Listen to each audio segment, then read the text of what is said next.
یہ فرمائیے ڈاکٹر صاحب کہ قوموں کے عروج اور زوال کے سلسلے میں اللہ تعالیٰ کی سنت کیا ہے؟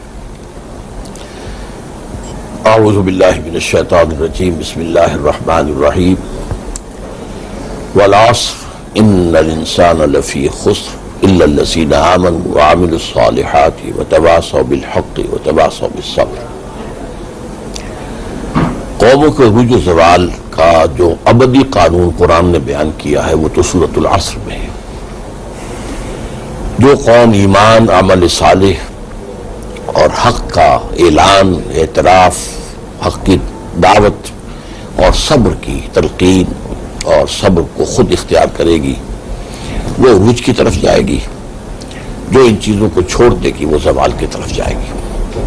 تو یہ تو ہے اٹل قانون اور عمومی قانون ہے، اور اسی کے حوالے سے ستیزہ کار رہا ہے ازل سے تا امروز چراغ مستفضی سے شرار بولا بھی۔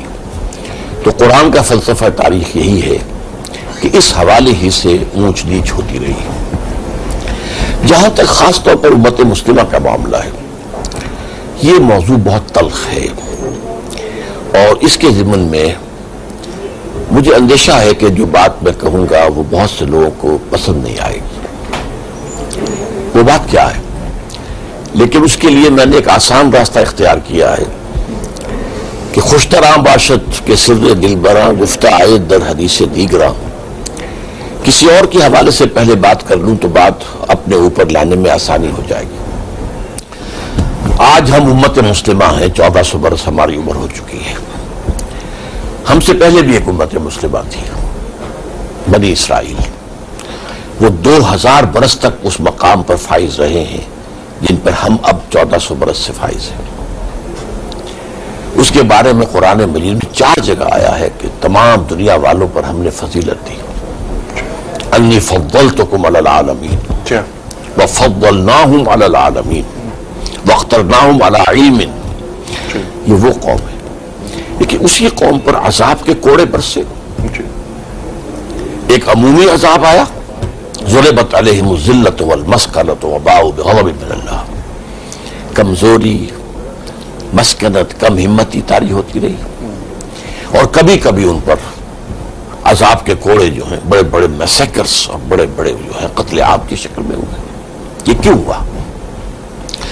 اللہ کا قانون یہ ہے کہ جس قوم کو وہ اپنی کتاب دے دے اور اپنی شریعت دے دے، وہ قوم روئے ارضی پر اللہ کی نمائندہ ہو جاتی ہے۔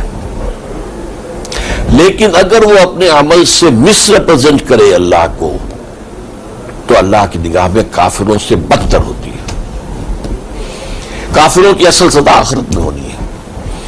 دنیا میں بڑے پیمانے پر کافروں کو سزا تب ملتی تھی جب کوئی رسول آ گیا اور اس نے اتمام حجت کر دیا اور قوم نے بحثیت مجموعی رد کر دیا تو ملیا بیٹ کر دیا گیا۔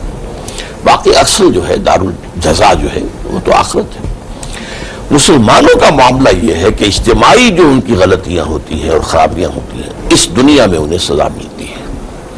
فطرت افراد سے اغماض بھی کر لیتی ہے، نہیں کرتی کبھی ملت کے گناہوں کو معاف۔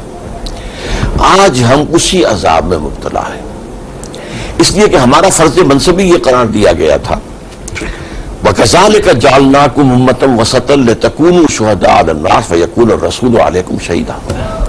تمہیں امت بنایا ہی اس لیے ہے، امت وسط بنایا ہے کہ رسول اتمام حجت کر دیں تم پر اپنے دعوت و تبلیغ کے ذریعے سے، اپنے قول اور عمل دونوں سے، اور اجتماعی اور انفرادی دونوں سطحوں پر۔